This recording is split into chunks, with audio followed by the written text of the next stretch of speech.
first memoir, which is the Ake, we discovered that he was able to, ask numerous questions and was able to get answers to this question, and then decided, okay, this is the path I'm going to take going forward. So at the point of reading, I was able to discover that in life, you should always make sure you do certain things at a very early age so that you can be able to go far into achieving what your aim is. Thank you very much. Thank you so much, Victor. The thing is, thank you.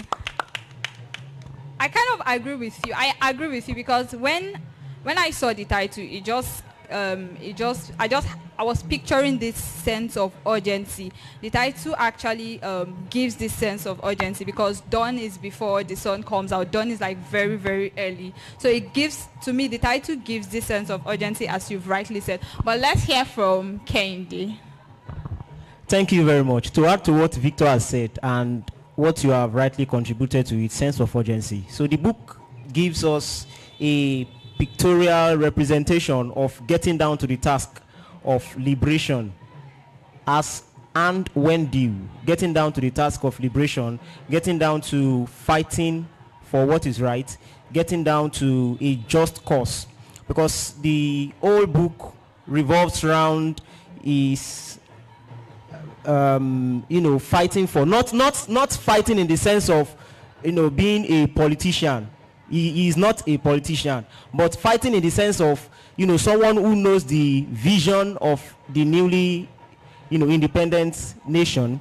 So fighting for justice is sole. He sees it as his sole responsibility, and at any point in time that injustice breaks out, you always see him here and there.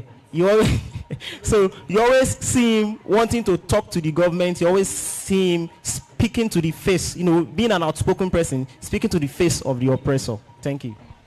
Right, thank you so much. So from the title again, I'm seeing that Wole Soyinka, in a way, it presents the message of tackling injustice at the right time. You are tackling it at that point. You're not waiting for it to escalate. You see him that when I don't want to go into the book, but during the course of the book, you see how he fights, not in the literal sense though, but it fights injustice. It doesn't wait for it to, settle. It goes directly and does it at the right time. So thank you so much for that.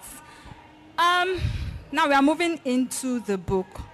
So from the first few pages of the book, you would agree with me that from the first few pages of the book, I was introduced to this this theme of loss. Right? Maybe I was expecting something different. When I read the reviews at the back and of this book, I was seeing things around politics, around history, around activism and stuff. But when I started from the first few pages of the book, I was introduced to the theme of loss. And I was wondering why Wole Soyinka decided to set the tone with that particular theme. But I couldn't exactly grasp it. So I want to get your own opinion. Why do you think Wole Soyinka starts this particular memoir with the theme of loss? And how do you think it influenced the book generally? All right, thank you very much for that question. Actually, the first time I picked up the book to read and I saw it was describing how that he had to flee his dead friend's body. That's Obafemi Johnson. Yeah. So he was trying to flee from, I think, Germany down to Ibadan, where they have always, been together, and then where they grew up, actually. But then you need to understand that this particular memoir, I think, it documents his life after when he was returning from Leeds University down to 2005. Yeah. So then I figured that probably to me, the one that necessitated him leaving and then coming back to Nigeria was actually because he needed to lay his friend to rest. So in order to set his memoir straight up to let us understand why it was necessary for him to come down to Nigeria at that point in time, was to lay his friend to rest, actually. So that was what I thought when I read it. Although, on a closer look at it, you find out that this way, because he said it like in the initial page, he said Iba, for those that are gone. So it means he's not trying to pay homage to those of his dead friends those friends, they were more of a kind of very close circle of his. So he was trying to lay those things and then tell us how that he was able to come back into Nigeria and Ibadan precisely before he encountered all other unfoldings in the memoir. Okay, thank you. Before I move to Kayode, I think in another part of the book, Soyinka describes in the first part of this book, the first part, the introduction, where he talks about the death of his friend. In another part, I think it was the third part of the book, it also brings back the death of that friend. So I'm trying to understand why Wole Soyinka keeps, in the first part, it brings the theme of loss of his friend, and then in the third part of the book is reiterating this same theme of loss. I want to understand, how did you feel? Because to me, I do not know, but I felt like, okay, I'd seen this part, I'd seen the death of OBJ in the first part. Why is Wole Soyinka bringing it back again in this third part? Do you think he was trying to, I don't want to affect your own opinion, but why do you think he brought it back again in the third part of the book?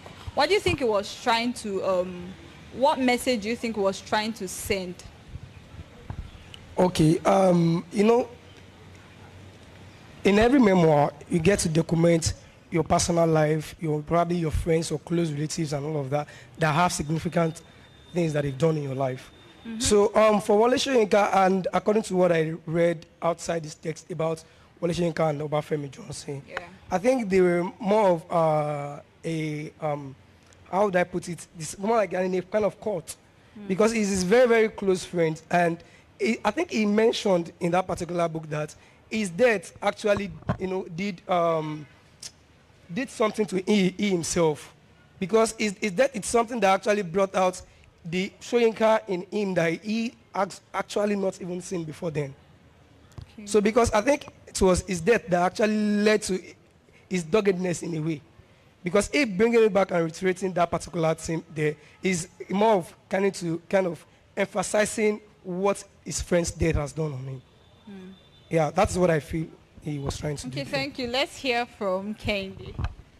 Thank you very much. I believe so strongly that Obafemi Barbara Johnson, that's his friend OBJ. So Femi Johnson's death in this work is a motif generally.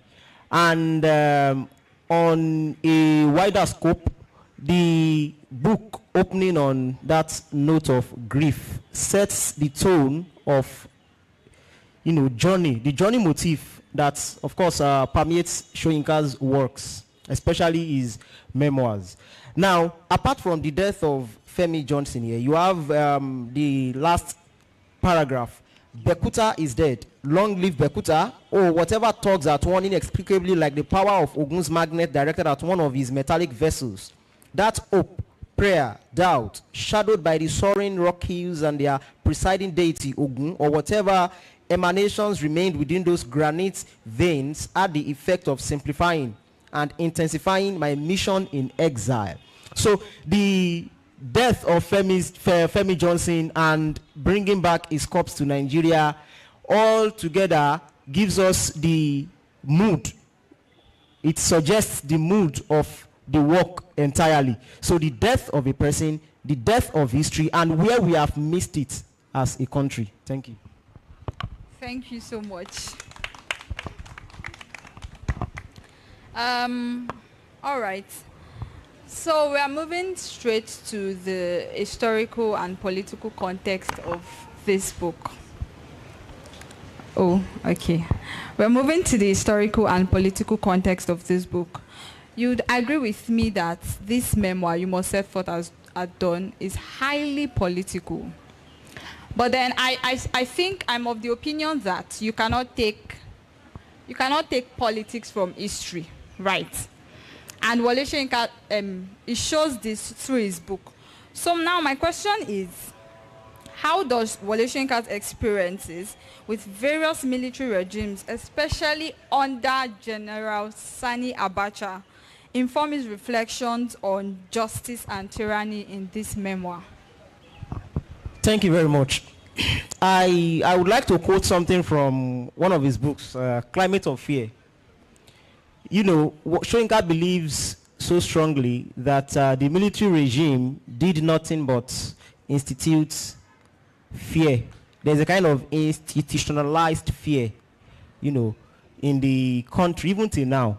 The civilian regime still operates very much like the military regime. So there's no much, you don't really have that freedom of expression. Anyway, so in that book, Climate of Fear, the book says the tendency to eradicate all vestiges of humanity is crucial to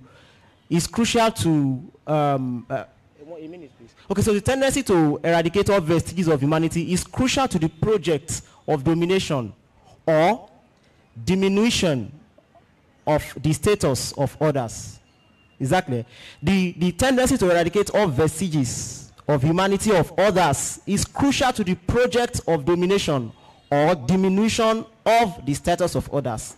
And by domination, I do not refer simply to military or colonial domination, but to ideological, religious, cultural, and allied forms of subjugation. At the heart of it lies intolerance, which is very much a child of ignorance, as it is the fear of external knowledge. That is what the book says, Climate of Fear. So the politics in this book is Soyinka's personal acquaintance with the climate of fear. So much so that all sectors of the economy felt that heat of power. So in this book now, he satirizes, he excoriates the political adventure and the ineptitude of military regime in Nigeria. How that it was all characterized with, feudalism, power play, greed and its attendant effects, and every other thing we can think of as being the consequence of mismanagement of human resources. Thank you. Thank you so much. All right, Victor. All right, so just for me to add to what Kenny just mentioned now, Soyinka made a particular statement in this book where he said something about the people seeing the military government before they took over as their savior. People have this expectation that, okay, these people are going to save us from all of this hardship and all of this. Well, not knowing that this particular set of persons or generals are also going there to do even something worse than what the so-called civilian government are doing. So by the time Soyinka started explaining his direct impacts and experiences with all of this military aid, especially Sani Abacha, who declared him wanted. So he began to say that, okay, these persons whom we thought they have interest at heart are going there doing what we thought wouldn't have happened, or what we thought only the civilians could actually do. But this time around, it became a different story because, the civilians are still very much easy for you to, go against, and then you say, no, we don't want this, we don't want this. But when you want to go against military regime, you are most likely scared of your life. You don't want to lose your life and all of that. But Soyinka, in this case, he stood so tall and then so strong that he spearheaded most of all of these agitations. And then, so that was why in this documentation, we can be able to say that Soyinka's doggedness really, really played out for the masses of Nigeria today. Thank you so much.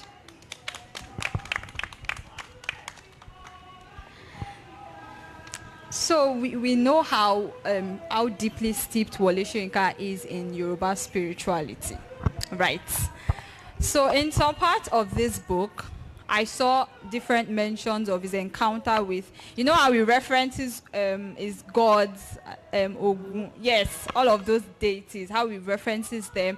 And there were particular times where it felt like the gods were actually the ones informing him of what to do. There was a particular time, I think, when it was trying to escape the Nigerian military rulers on his way to Cotonou. There was a particular experience. I think it was at night. There was this Oro festival, yes. And then he says that the Oro sees him and the Oro comes to, they have a close encounter. and it felt very soothing. The after result was very, very soothing for him compared to the Wole Soyinka that was coming to Cotonou at that time with fear. So some people might argue that this particular thing that Wole Soyinka has described is superstitious. Do you get? Because we don't understand. I don't understand Yoruba spirituality as it does. So do you think that at a point in this particular book, and there was a particular time too, it was during a festival, and there were masquerades around, and then Wole Soyinka describes that one of the masquerades takes him, yes, and then is inside the tent of the masquerade, and the masquerade is performing, I don't, yes, on him. So at that point, I was like, what exactly is going on? So do you think that at a particular point in this memoir, Wole Soyinka was being, I don't want to say superstitious, no, but yes. Is that question directed to me? Yes. All right, so thank you. Well, I feel probably because so many people have not really gotten to know the person of Professor Soyinka. You would know, like a Yoruba saying goes, Omodo Agba. You know, when you are Omodo Agba, it's, see, when you say, Otibai Eshu Jeon, see, this the sort of people who are so close with what would tend to be the gods. You know, they so much have this interpersonal relationship with God. For instance, you know, you talk of pastors who can boast of, you know, how that they believe so much in God and how that they have the spirituality to do certain things. And because they know, because they actually pay their dues, they can say something and those things will virtually, you know, happen. And then they believe that when they're in certain situations, certain things cannot happen to them because they are covered by the Holy Spirit or whatever. Do you get things like that? Now, Soyinka on the other hand, you know, though he's both a traditionalist and then a Christian. Do you get? But then he's so much of a terrestrial believer that he's so much, because even in his language use, you will discover that he most times makes use of cult languages. Especially in this particular, there are certain instances where he said something, you know, when you read it, you would think it's just normal expressions. But on a closer look, you will know that he's actually speaking from the deep part of the cult. Do you get? It's things whereby he make incantations look more like he's saying just mere expressions. Mm-hmm. But so this kind of persons they are really, really, you know, his spirituality level with the gods are really, really far more than what you think of. Like, for instance, I think when he was about to return from France to Lagos, when I think that was 1993 election, after the Babangida declared the election, no, so yeah. So when he was to return to Lagos, and you know, the plane, they were like, Lagos is in uproar now. We can't go to Lagos now. And then it was like, no, like he's on London, like there's no way the road can be, you know, shut against someone who needs to tread road. If he needs to go, he has to go, and he's going to get there. When every other person will like, no, we can't go into this place. He said, no, don't worry, we can't, because he believed, there's something he believes in that I think people, or let me say, laymen, they can't see it. You know, it's more of his own spirituality. Thank you very much. Thank you. Before Kayode adds to it, I want to say that Wole Soyinka's belief in the power of his gods in this book was really, really, it was about, because at a point, it was the surety that comes with, I know who is behind me. I know that my gods are backing me and they cannot fail me. It comes with that surety. And there was a particular time where I think it was hunting birds in his residence, and then he killed one bird. He said, this is this person, and this person has died. He killed another bird, and then you see how it manifests in this book. So at that point, I'm like, wow, this is really like some clairvoyant powers here, because how do you explain this? So yes, Kayode, what's your view of the spirituality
built a church. And if you come across a peasant, tell them I have built a theater. Now, what this presupposes of spirituality here is that it is left to you to believe. Whether you think I am lying or not, of course you all have religious affiliations. So if you think God can come down and kiss you or whatever in your own spirituality, then I have also shared kola nuts with the gods. So for a devote now, I have built a church, and for a peasant, I have built a theater. So whichever way we choose to rationalize what has been played out here, it still passes for the extent to which he was, well, not him now, his existence was almost crushed by the overbearing weight of politics and the high-handedness of military oligarchs. Thank you. Thank you so much. Please, let's clap for him. Still on this, but now we're moving from Yoruba spirituality to the Yoruba worldview. How do Yoruba culture and philosophy permeate Wole Soyinka's worldview and actions in this particular memoir? All right, so, okay. For instance, let's start by saying, because the Yoruba belief is, we believe in the tripartite world about, the land of the dead, the unborn, the living, and then the dead. Wole Soyinka, like how he, documented in his memoir, while he was growing, he was cut across two different belief system. That's the Western belief and then the traditional belief. So, but there are certain contradictions between the traditional belief and then the Western belief, which is permitted by the Christianity and then the traditional worshiping. So, Wole Soyinka growing up has been able to understand that in the Yoruba worldview, they say something about Oju Ogunlati Mo Akikanju, because Wole Soyinka is deep-rooted in Yoruba, Yoruba's dealings, traditional dealings, and he knows for sure that, for instance, if you are going out there to, to particularly face probably a legion of enemies, there is a kind of fortification you need to carry to be able to withstand such a task. But then, Wole Soyinka in this concept, because of the worldview of Yoruba and the teachings that Oju Ogunlati Mo Akikanju and all of those Yoruba dealings and teachings that he has, come up to learn about. So each time he's forging ahead in his political, not political life now, in his quest for liberation, in his quest of fighting for the human rights, fine, he's an activist. So all of these buildings and all of these teachings, which he has learned early enough in his life, because unlike the youth of today, youth of today at home, what we learn most times is that whenever you see a protest going on, please don't go, stay off that lane. But he growing up, he knows that before you can know that this person is actually a strong hold, a strong pillar, or somebody worth following, you should be able to go against, strong opposition. You should be able to go against, difficult situations and be able to succeed in all of these things. So Soyinka in this memoir, he has been able to show us how that his upbringing, his knowledge, and those dealings that he has been able to, acquire while growing up, how it has helped to shape his life, even in his activism and all of his, issues that he has been able to help, not even in Nigeria alone, he has been able to help other African countries, in the pursuit of liberation from oppressors and all of that. Thank you so much. So I have a question for you. I'm going to digress a bit now. When you said that youth of today, we are taught to run away from the battlefront, did you participate in the NSAS protest? Definitely not. So you are part of the problems. I said, like I mentioned, I said not based on just the youth now. I said most parents don't encourage their children to go out to protest because they have actually seen certain things that have happened in the past, and now they are trying to take their children away from all of those, all of those situations. who wants to lose a child in this era? No one wants to lose a child. Okay, fine. Then don't put the blame on the youth. Put the blame on the parents. Thank you. So you say. All right, Kayode, do you have anything to contribute? I asked that, how do Yoruba culture and philosophy influence this particular memoir? Thank you. The way Yoruba culture and philosophy both influence this memoir is how, or let me say, it is essentially in the aspect of arts. Remember the chapter Aderinokun and Olorikunkun? So it is about going in search of the lost head of Olokun, that's the goddess of the deep. All right. So the influence of that art is directly proportional to the implication of Ogun's message in his life. You would recall that in Ake, his grandfather made some incisions for him and told him that, oh, look, if someone strikes you the first time, don't retaliate. If the person strikes you the second time, don't retaliate. If the person strikes you the third time, if you feel it is right, then do justice to that. Still in the same Ake, his father told him, oh, you can't eat poison. If anyone gives you something to eat, if you feel it is right, if your heart says eat, then go ahead and eat. So the philosophy, the culture of Yoruba in this text concerns the art aspect, that is the history. Because here you also have the issue of Bekuta sharing a kind of linguistic affiliation with Abeokuta. And at the end of the day, he discovered that the people of Bekuta were actually descendants from Abeokuta. So that culture of origin, he has a sense of internalized history and a sense of internalized origin. So that sense of, oh, this is my origin, this is Yoruba. So Ogun is here, Lishabi is here, my ancestors are here. So that sense of, this is my land, this place belongs to me, a sense of belonging. So generally I would say the Yoruba culture and philosophy inspires him to explore that sense of belonging, to fight for what is right, and according to Voltaire, which says, "Escrisant Labaf, we crush the vile thing." So he has that sense of crushing the vile thing because he has the sense of origin, sense of belief that Ogun is with me, my ancestors are with me, anywhere I go, they are with me. Thank you. Thank you so much. At this point, Professor Kayode. Okay. This book, in this particular book, we see that Soyinka spent years in exile and later returned to Nigeria. He was also in detention.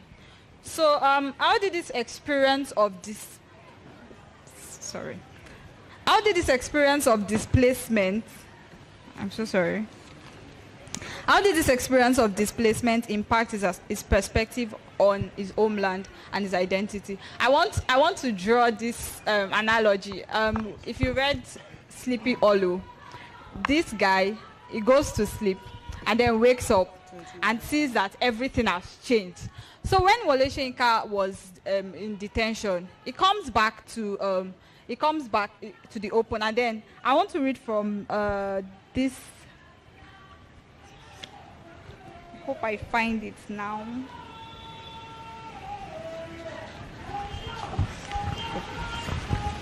Please a moment. Yes. Okay. Page 171. Yes, the last paragraph. Yes, my re-education was gradual, and of course it began with recollection of what daily existence had been like before my detention. The Chief Justice had unknowingly administered a salutary shock. I now learned to recognize that I had been released from prison into a paradox, a nation that wallowed in triumphalism, yet was under subjugation. It was a society that fed contentedly from a common trough of humiliation, but paraded itself as the people of victory. Paradox did not exist in my prison environment, hence my disorientation by the quite commonplace response of a chief justice. So yes, basically from this part, we see how Soyinka is telling us that, yes, in prison it was in solitary confinement. But then when he comes out of prison, he comes out to see a Nigeria that is paradoxical. And then he sees that my prison is even more liberating than this society itself. So how does his years of exile and then his years in detention, how does it affect this issue or the theme of displacement in this particular memoir? Kayode. Thank you. How is his detention phase affects the theme of displacement? Now, I'll start with the fact of propaganda. You know, here you have a paradox that the people thought they were free, but, they were actually not free. And he was detained and released after the war ended. Now, the paradox there is that the civil war ended quite all right, but a Nigerian problem, a problem that is called Nigeria, never ended. So the paradox of the matter, even when he came out and after some months after the end of the war, humiliation phases followed. Military officers saw themselves as gods. You will recount the experience of Olarotimi, who was bullied, humiliated. He was whipped by soldiers, and that climate of fear continued. So the paradox is that means in prison, the only thing you had was that, okay, someone was watching over you, and after that, of course, you were free to yourself. And after being released, you are released as a free man. But here, the war has ended, but not that we have, terminated the war as a free nation. As a matter of fact, we have just begun. Because immediately after the war, you see what follows. You have the issue of one military officer toppling another, the seizing of power, and, all that. So the paradox of the matter is that as a prisoner, he understood that after prison life is freedom. But he came into a world, he returned, as a prisoner, returned from that exile, that mental exile. He returned to a world where after the war, you have war, following war, following war, following war. And you have the misunderstanding and the ignorance of the masses. So here now, he seems to be very confused. He does not even know whether the people want freedom now, or they want to keep being tormented, or they want to keep being oppressed. So that is the paradox. Thank you. I think I agree with what you are saying. Okay.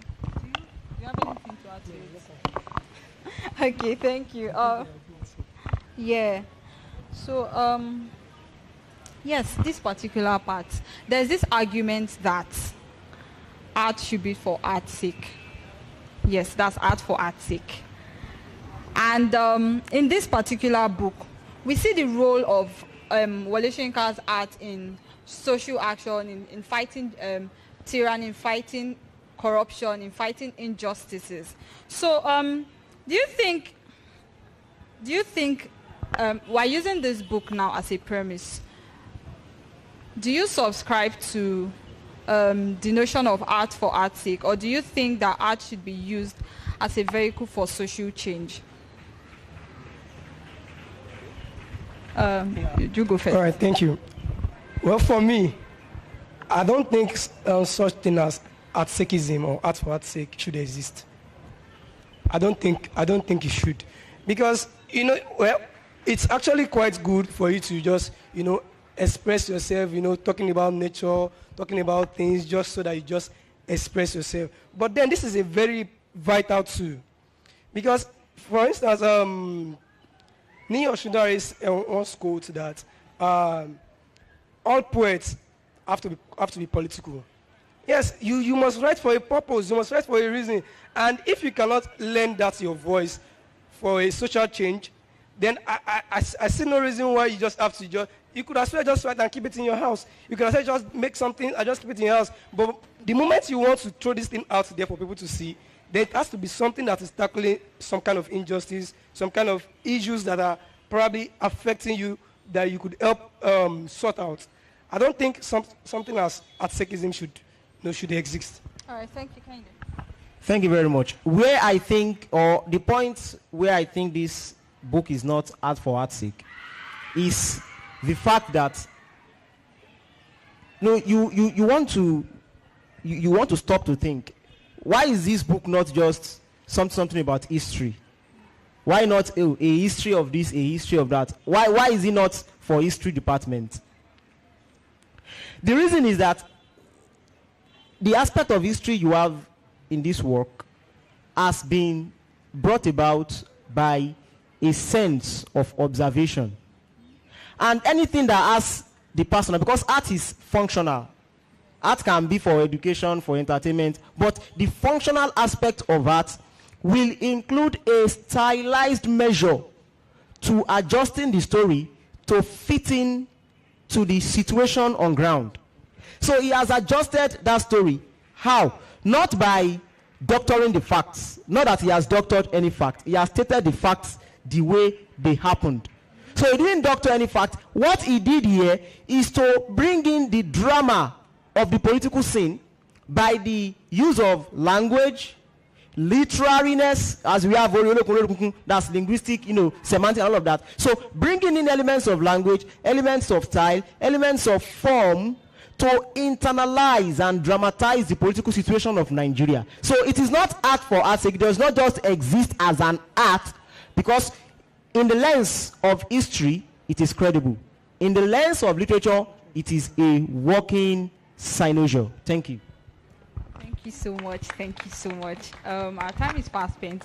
The last question is, how is hope presented in this book? How is hope present? How does Soyinka present hope in this book?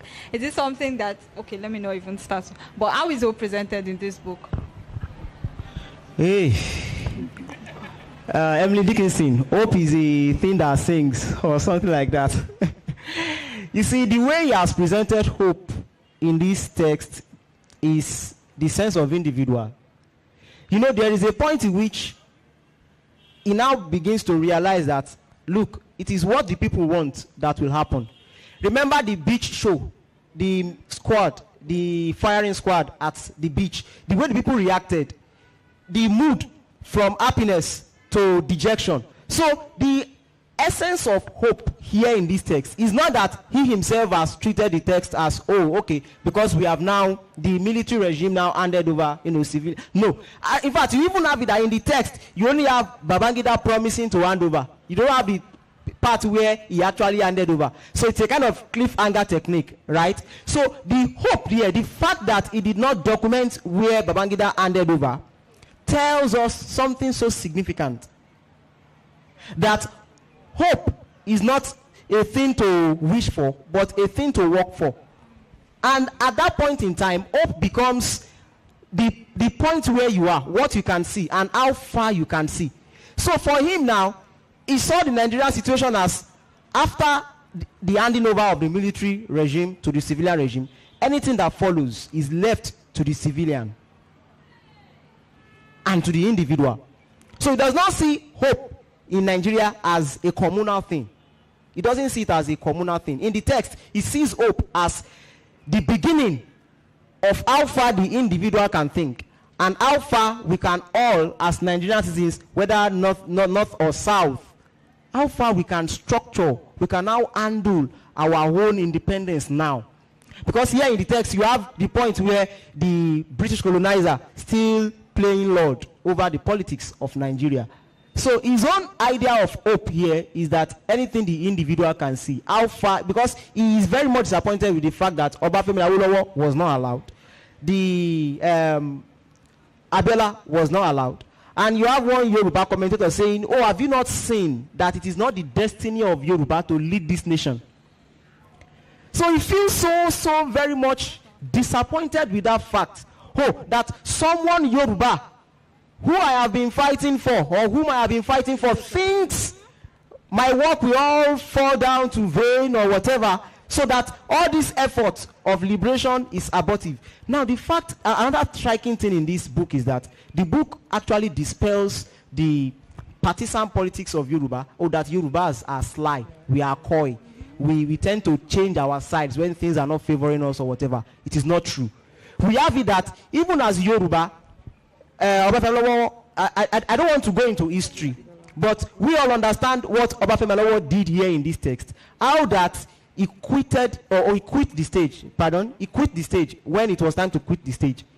And how that Ojukwu came and met him that he wanted to stage the war. And he told him, to, no, just let me know when it will happen.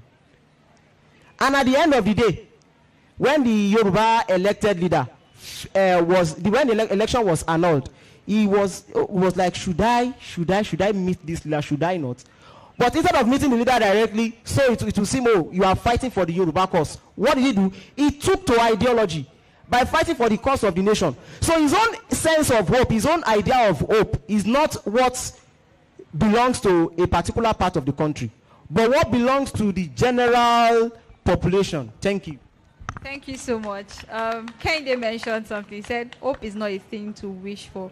It is a thing to work for. I think that we should hold on to that. Unfortunately, we are coming to the end of this discussion. I'm going to take questions now. Do we have questions? Comments? Oh, yes. Okay. Good afternoon, everyone. So sorry, because of our time, we might not take question and answer. You know, we spent a couple of minutes or hours here discussing the set forth at dawn. That's the fourth memoir written by Professor Wole Soyinka. Right now, I want to recognize the person who is supposed to mentor us today, due to the fact that we have kept him waiting. Mr. Femi Odubemi, who is a Nigerian writer, a filmmaker, television producer, and also the founder and executive producer of Zero Media, and also the producer of The Man Died. If you have seen the documentary, that's the fantastic work. So thank you so much for that. So please, right now, I want to give this. We have already spent his time staying here, so sorry, sir, for. What does the mentor do? Exactly. Me, Bob? It's going to be a conversation. Good afternoon, everyone. Yeah, a quick disclaimer. The Man Died is not a documentary. It's a documentation, but it's a fictional film. It's inspired by The Man Died. It's not a direct adaptation. You know the difference. The difference is that for dramatic purposes, if you took The Man Died and you looked at the film, you will not get exactly, it will not match in terms of sequence. But what we've done, and why I think that's also important, is that often when people do adaptations or a book has been translated to film, it's an act of what I call imagination engineering. When people have read a book, like I always ask people, you know, the difference between a book and a film is that a book, everybody has an image in their head of what they are reading. And that image is based on how you've lived. So when someone says a house, we enter the house in a book, you can only imagine the house from the houses that you have seen. But when it's a film, obviously a director gets to decide what that house looks like. And so it's not... It's inspired by also means that there is a body of work. We're very lucky because Professor Wole Soyinka has written many memoirs, and I think many of the memoirs explain what you call the 5 C's of filmmaking. How many people here are filmmakers? In filmmaking, or you're writing screenplays, we say you have to sort of decide what the character is, what the culture is, what the context is, what the conflict is, and the choice. So if we are taking The Man Died his prison memoirs, if you're taking that on its face value, we would have ended up with a very trapped film. Because effectively, a majority, 80% of the film, is spent in solitary confinement. You don't know from that book, you know the what, the where, the how, the when. What you don't know is the why. The why means how is he able to spend 2 years on hunger strike? How possible is that? That requires a certain level of personal discipline that I think is explained in You Must Set Forth at Dawn. Why is he so virulently opposed to injustice? Why would he not accept the many offers that were made to him in prison in exchange for his freedom, the things that they needed him to back away from? Why would he say no repeatedly? Where does that courage come from? It's explained in You Must Set Forth at Dawn. His relationship with deities, religion, spirituality, all the things that you could call the tools that anyone in his situation will require to be able to survive 22 months of being incarcerated is not in The Man Died. All the tools that you would need as a human being. So you needed to find those tools in his other memoirs, in his origins, in his beginnings, in his embrace of the culture itself, his relationship with his parents, how he sees the importance of education. All of this, I think, combined to give us a certain wealth of information to be able to create a screenplay that has a three-dimensional character. But also you will find from You Must Set Forth at Dawn what I call his community. People like Femi Johnson, Bola Ige, the people in his immediate inner circle with whom he, shall I say, he was vulnerable. You could find the dynamics of that relationship only in You Must Set Forth at Dawn. So we can't then therefore say that The Man Died as a film is a pure out-and-out adaptation of the book. It's a synthesis. But I think the general idea of the man is not impossible to grasp. What I hope people find when they watch The Man Died, as young people, because I've had to decide what I think of the man. It's very, I've known him since 2004. I made a film on Morocco. When Morocco people were displaced, I did a film, and he was one of those who, was a supporter of that work. But there is a difference between a legend and a man. And I think a lot of us have access to the legend, but not all of us really can have access to the man. And it's impossible to actually understand him unless you break through the glass division between legends and his humanity, his being a man. And I think for us to do that, it was very important for me to be clear about a few things. One of the things that separates him from almost everybody I know is that he had a certain level of clarity about life. The clarity comes from a natural curiosity. You will get that from all his memoirs. He's an incredibly curious man, not a surface curiosity, a curiosity that digs beyond the skin. He's constantly curious to know what's driving a thought. Is curious to know what's driving a behavior. Is curious constantly to kind of know what's the end game from where you began. So when he engages characters himself, whether it is characters that he is creating or characters that he is meeting or engaging. And whether that character is gate man or a head of state, there is a certain constancy to that engagement, in that he never makes that engagement about him. He always switches around to make sure that the engagement is about you.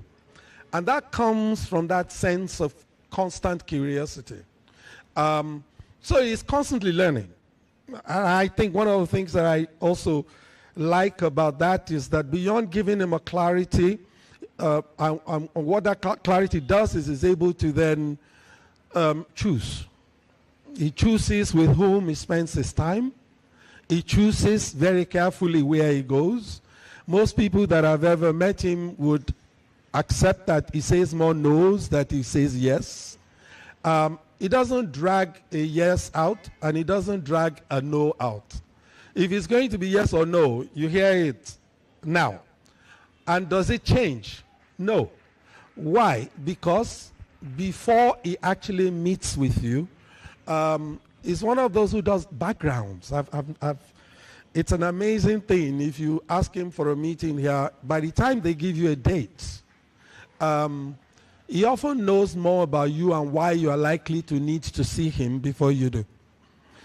And I think that's one big lesson that I think young creatives, young people generally, need to take away. Often young people want to write like him, or they want to create like him, but they don't dig deep enough to understand why the characters he creates are often a creation of who he has become. That's something that I think is always fascinating. That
filmmakers also do.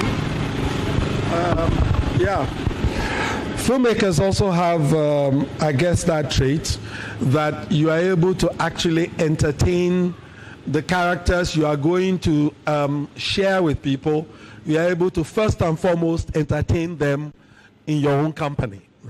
So we try to sort of like use that metaphorically as a foundation within the film.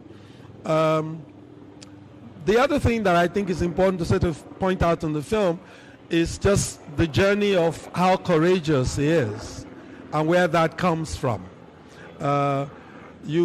If you watch the film, you'll hear each time that he's got a decision to make, there is the voice of his father saying to him that, you know, death is not the end of of any man. And the idea being that, fear is. And that the moment you're overcome by fear, you don't need to stop breathing. You have died. And that was something that we kept relating whenever it comes to a place of decision. I'm not sure if that actually runs in his head when he makes decisions, but I'm pretty sure that informs his courage, his capacity to confront what you would consider to be very great odds, and to be able, more than confronting, the odds, to be able to speak truth to power. And I think in the end, what it signals to us is really what is in the end the worth of every creative. If your words and your thoughts and your creativity and your capacities for thought do not put you in the place of a public intellectual, does not actually give you the intervention of a philosopher, then perhaps you're not yet digging deep enough.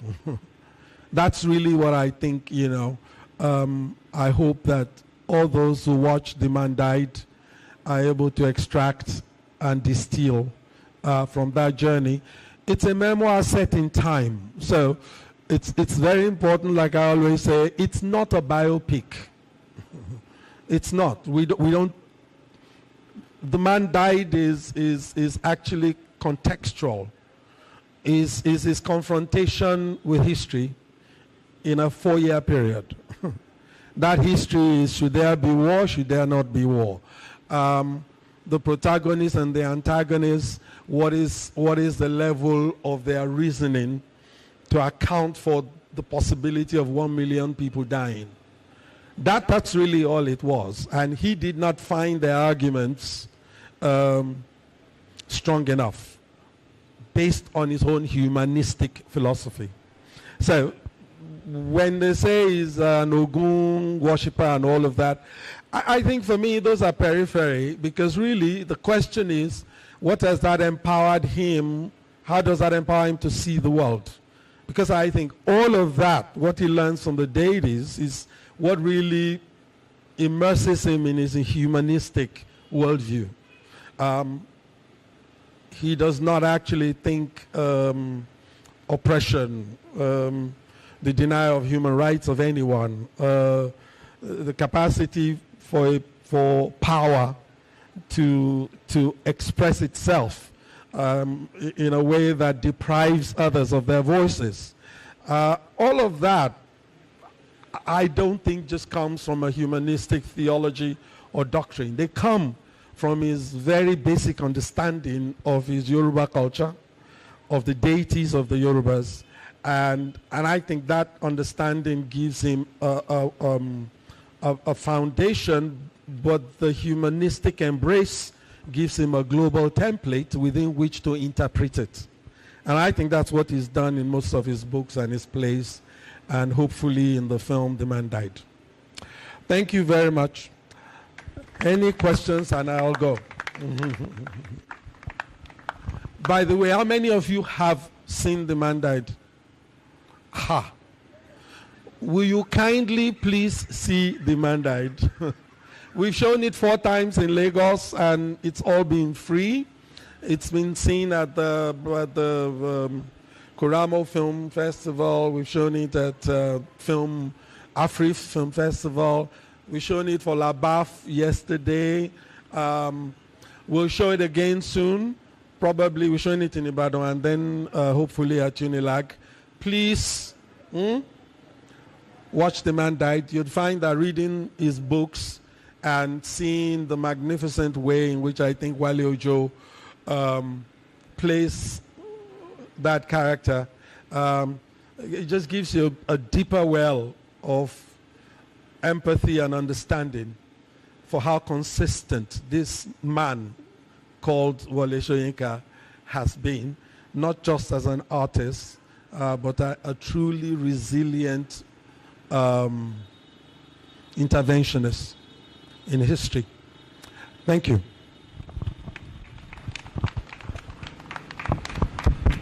Thank you, sir. Do we have any question? Okay, one person. Good evening. My name is Ayo Ademilui. I watched The Man Died yesterday, and for me, it was quite a wonderful film rendition. As you said, a mixture of the poetry in The Man Died. I read The Man Died as a book in my teenage years. It's one of the books I found in my dad's library, and the poetry, the fiction, the history and all that. But I think the background you gave this evening, that much of the picturization, especially the setting with Bola Ige, Femi Johnson, came from You Must Set Forth at Dawn. Having read You Must Set Forth at Dawn itself is quite a wonderful rendition.